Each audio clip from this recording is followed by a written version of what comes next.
In this video, I will discuss how to connect two separate objects.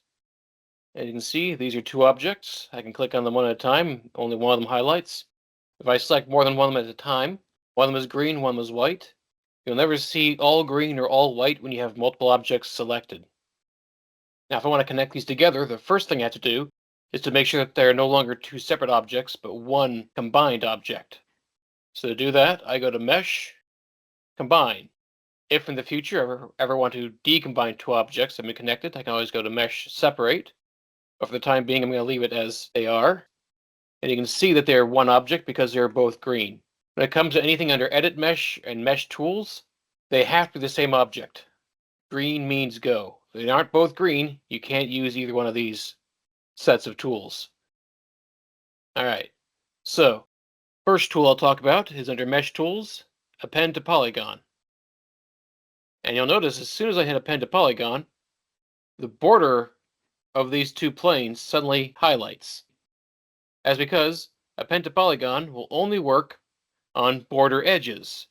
And that's what these are. It tells you that these are the viable edges for appending. All the edges inside are not usable for the append tool. They're not border edges. And the border edge you can identify not just by the highlight, but whether or not there is a second face adjacent to it. This edge right here has a face on the left side and a face on the right side. This one has a face above and a face below. But this edge only has a face on one side. So this is true for planes and any object with a hole in it. If I had a cube like this, none of these faces have border edges on them because there are no holes in this object. If I were to delete the top face, now all these edges here are border edges because there's only one face adjacent to the edge. All right. So back to using the Append to Polygon tool. Mesh Tools, Append to Polygon. They highlight, and that lets me know which ones of these I can click on. So I click on one, and it highlights all the ones I can click on next with purple. I'm going to ignore the arrows, so it doesn't really matter if you do it the way I'm showing you.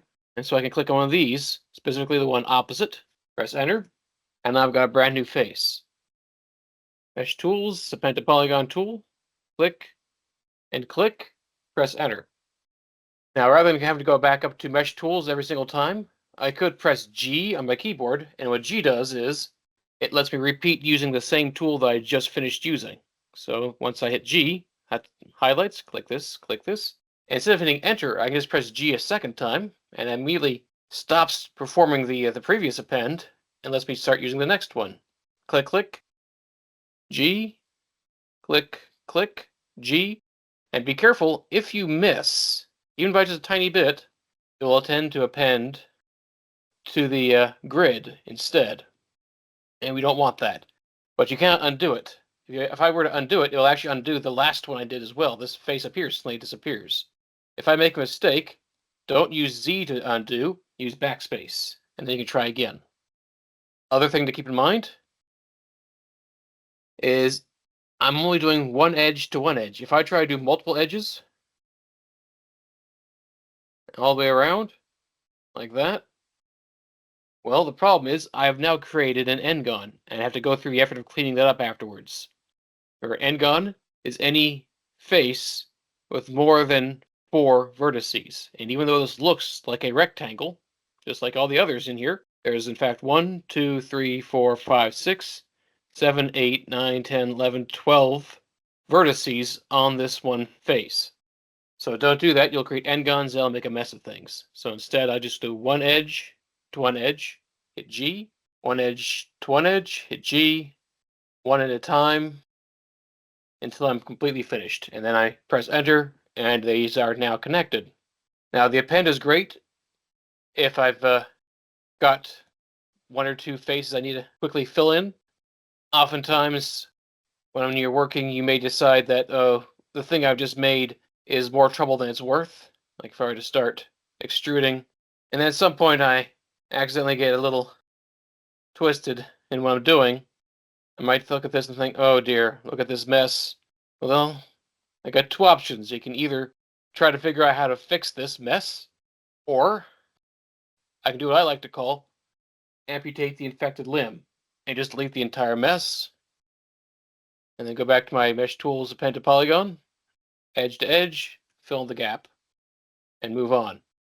And the only issue with this, of course, is the normals, but I'll talk about that in a different video.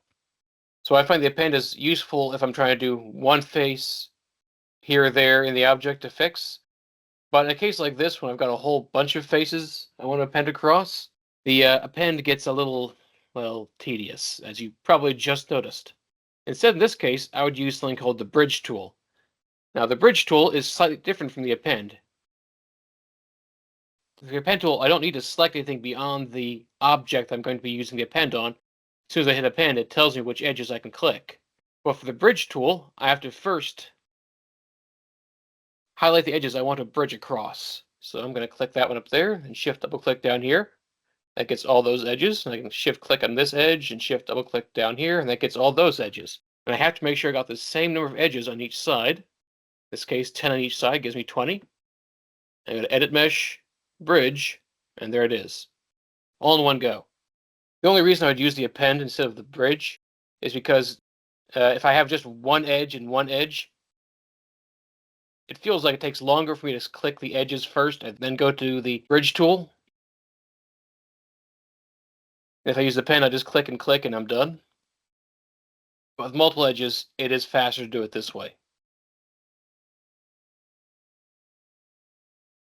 As if, say, I wanted to make something like a grain silo, for instance. And I want to attach this sphere to the top of my grain silo. Well, there's a couple things I need to do first.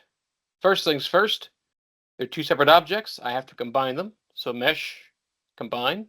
Second thing I have to do is I have to have border edges on this. And there are no border edges on these complete objects like spheres and cubes and cylinders unless I make the border edges by deleting faces. I'll go to my side view, face mode. I'll drag over all the faces I wanted to get rid of, delete them, and now I can just double click, shift double click, add mesh bridge, and there it is. Grain silo. Now, this doesn't always happen, but sometimes you get a weird thing where there is a twist. It looks like this, because Maya does not know that this edge is opposite this edge. It just follows an algorithm. So it has no way of knowing that it's supposed to look like this instead of this, or all the way around like that. So if that ever happens and you get weird little twists like this, and the window that pops up whenever you use the bridge tool, there's something here that says bridge offset. Click on that, drag to the right, until they straighten back out again. It is completely random when that happens. And that is all I have to say about combining two objects together.